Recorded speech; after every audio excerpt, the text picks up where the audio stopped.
ব্যানজারা ব্যানজারা বা বানজারা আমরা একটুখানি একটু গান শুনবো একটুখানি। ইস্টবেঙ্গলের পড়শি বাগানে ব্যান্ড নিয়ে যে একটা এখন বিভিন্ন গান লোকে শুরু করেছে, সে নিয়ে একটু আলোচনা করবো, একটু মজা করার চেষ্টা করবো। একটু জানিনি তোরা একটু মজার শ্রেণীর মানুষ। তো আমি আমার আগের অডিওটা দেওয়ার পরই দেখছি এখান থেকে ওখান থেকে অনেকগুলো বানজারা সব গান শুরু করে দিয়েছে, মানে ছড়িয়ে ছিটিয়ে থাকে সব বানজারা, তারা সব গান শুরু করে দিয়েছে। সবাই ব্যান্ড নিয়ে হঠাৎ করে ব্যাং করে গান শুরু করে দিয়েছে। সেই গোয়া হোক বা এখানে হোক সেখানে হোক, সব জায়গা থেকে, বিদেশ হোক, সব জায়গা থেকে এক রকমের গান। আর সবচেয়ে মজার ব্যাপার হচ্ছে এই যে সুপার জায়েন্টের যারা ফ্যান, তারা না মূলত সবাই একটু অশিক্ষিত করছে, বিভিন্ন লেভেলের অশিক্ষিত আছে। তো এক অশিক্ষিত সে আবার আরেক অশিক্ষিতকে জ্ঞান দেয়, মানে বলছি কি এরকম মজার বিষয়। তারপর আমি আলোচনা করব যেটা আমি বেশ কয়েকদিন আগে বলেছিলাম, যে কি কি সম্ভাবনা, মানে কি কি কারণে উঠবে না উইন্ডোতে অত সহজে। আমি কিন্তু কয়েকদিন আগেই বলেছিলাম, দেখুন ওইটা কিন্তু আমি কোনো ভেতরের খবর জানি না, মানে আমি পেসমেকার নই, মানে আমি কারোরই পেসমেকার নই, মানে ফিফারও পেসমেকার নই, আমি নিতুরও পেসমেকার নই, আমি ব্যানজারাদেরও পেসমেকার নই। একটুখানি মানে একটু আলোচনা করে, একটুখানি যেসব ব্যাপারগুলো ঘটছে একটু পর্যালোচনা করে, একটু তুক্কা মারা, একটু মানে এডুকেটেড গেস, যেটাকে আমরা সহজ ইংরাজিতে বলতে পারি এডুকেটেড গেস, মানে পুরোটাই গেস, একটু এডুকেশন, মানে ম্যাচা টাইপ গেস নয়, মানে একটু এডুকেটেড গেস। তো একজন মাচা দেখছি, সে সে আবার বিদেশে থাকে, সে আবার পড়াশোনা করেছে, করে ঠরে বলছে সে আবার মানে সব লিড টাইম নিয়েছে। লিড টাইম আপনারা জানেন তো, মানে যে কোনো কাজে একটা ধরুন একটা এগ্রিড টাইম থাকে, এই স্টেপ 1 এই কাজ, স্টেপ 2 এই কাজ, স্টেপ 3 এই কাজ। সে আবার বলছে, সে আবার পঙ্গাই পণ্ডিত, সে আবার বলছে মানে মানে উড়ে পণ্ডিতের মতো, সে বলছে আমরা বোধহয় স্টেপ 3-তে আছি, স্টেপ 3-তে আছি। মশাই, তোমরা যে স্টেপটা তুমি বলছো ওইগুলো হচ্ছে ফ্রেশ কেস, মানে যখন একটা কেস শুরু হয় তোমরা তো ফেসে গেছো, তোমাদের স্টেপ 1, স্টেপ 2, স্টেপ 3 তো একরকম নয়।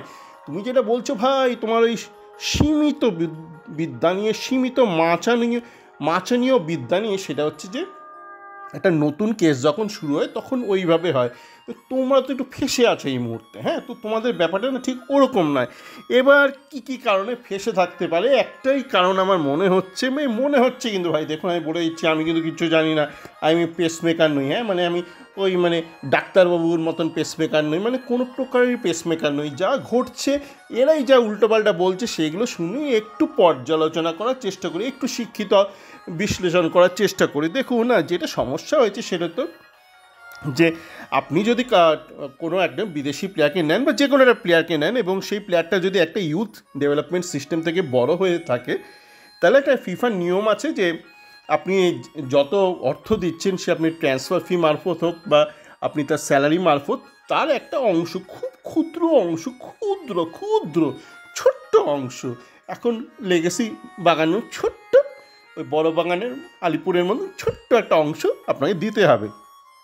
মুশকিলটা ছোট্ট অংশ নিয়ে নয়, মুশকিলটা হচ্ছে যেই বড় অঙ্কের ওপর আপনি ছোট্ট অংশটা ক্যালকুলেট করবেন, সেখানে সমস্যাটা কি? সমস্যাটা হচ্ছে এই যে যেই প্লেয়ারটাকে নিয়ে এত সমস্যায় পড়েছে আমাদের পড়শি বাগান, সেই প্লেয়ারটার স্যালারি অনেক ছিল। আপনারা ভুলে আনতো, আপনারা তো সব memory crisis, short term memory রোগ আপনাদের সবার, শর্ট টার্ম সমস্ত ভুলে যান। যখন একে আনা হয়েছিল না 2 বছর আগে, তখন ভুলে গেলেন নিশ্চয়ই, তখন কিন্তু অনেক টাকা নিয়ে এইসব বানজারারাই তখন বলে বেড়াচ্ছিল সুপার এক্সপেন্সিভ বিদেশি আসছে। তো এইবার মুশকিল হচ্ছে, এই আইএসএলে তো আপনার ওই মার্কি নিয়মটা নেই। তা আইএসএলে যে স্যালারি ক্যাপটা আছে, যে বিদেশিদের স্যালারি ক্যাপ, সেটাকে তো বুড়ো আঙুল দেখানো হয়। যেমন আনোয়ারের ক্ষেত্রে বুড়ো আঙুল থেকে 0 দেখানো হয়েছিল, তার লোন স্যালারিটা 0 দেখানো হয়েছিল। তা এই প্লেয়ারটার ক্ষেত্রেও তার স্যালারিটা, আসল স্যালারিটা খুব কম করে বোধহয় দেখিয়েছিল, জানি না ভাই, এডুকেটেড গেস করছি, বোধহয় খুব কম দেখানো হয়েছিল, নয়তো স্যালারি ক্যাপে ফেসে যেত। তারপর এদিক থেকে ওদিক থেকে ওই যে শেল কোম্পানি বলে, মানে শিক্ষিত ভাষায় বলে শেল কোম্পানি, এদিক থেকে ওদিক থেকে তাকে তার টোটাল প্রাপ্য অর্থ দেওয়া হচ্ছে। এবার মুশকিল হচ্ছে যে আপনি যদি এতই এদিক ওদিক করেন না কোথাও জীবনে ফেঁসে যাবেন। না তো বলুন কী করে লোকে ফাঁসে, কী করে বড় বড় চিটিংবাজ লোকরা ফাঁসে? তারা তো ফাঁসবে বলে জেলে যাবে বলে তো চিটিংবাজি কেউ শুরু করে না, করে কি? আপনি বলবেন আমি চিটিংবাজি করবো 1 বছর, তারপর জেলে যাব, সারা জীবন থাকবো, কেউ কি বলে? কেউ বলে না। সবাই কিন্তু ভালো রোজগার করার জন্য, একটা ভালো একটা বড়লোকি জীবনযাপন করার জন্য চিটিংবাজি শুরু করে, মানে এটাই কিন্তু সকলের একটা দর্শন। তারপর যা হয় রোজ করছেন, প্রবাবিলিটি আপনাকে একদিন ফাঁসিয়ে দেয়। তো ঘটনা হচ্ছে যে আপনি এদিক থেকে ওদিক থেকে এত দিক করে যে অর্থটা দিয়েছেন, কোনোভাবে হয়তো ফিফার কাছে ব্যাপারটা একটুখানি কীরকম ঠেকেছে যে ছেলেটা 10 টাকায় কাজ করতো, হঠাৎ করে সেই 2 টাকায় কেন কাজ করছে?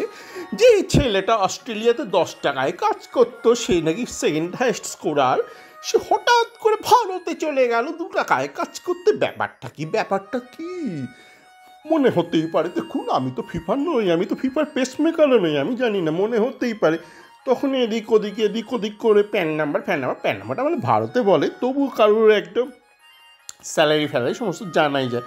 তো তার ব্যাংকে কত অর্থ ঢুকছে সেই ব্যাপারটা যখন জানা যাবে বা জানা গেছে হয়তো, তখন তো ব্যাপারটা একটু মুশকিলে পড়ে গেল। তখন দেখুন সমস্যা কিন্তু ওই ছোট্ট অংশে না। এখন তাহলে আপনি কোন দিকে যাবেন? সামনে না পেছনে? আপনি যদি পেছনে আসতে চান, মানে আপনি যদি বলতে চান ফিফা কি না, ফিফা আমি না 2 টাকা দিইনি, আমি 20 টাকা দিয়েছি, ও পেতো ওখানে 10 টাকা, আমি 20 টাকা দিয়েছি, তাহলে তো আপনি আবার এখানে ফেসে যাবেন, দেশে ফেসে যাবেন। আপনি দেশে বলে রাখছেন 2 টাকা, কোন দিকে যাবেন? সামনে না পেছনে? না কিচ্ছু করতে হবে না। আপনি বাঞ্জারাদের দিয়ে গান গাওয়ান। বাঞ্জারারা এখন বলছে, শুরুতে বলেছিল জানালা খোলার আগেই খুলে যাবে, উঠে যাবে, আমাদের ব্যান উঠে যাবে। এখন বাঞ্জারারা বলছে 31শে আগস্ট। তাই এখন জুন মাস, ঘুমান 2.5 মাস ভালো করে ঘুমান, সকালে ভালো থাকবেন।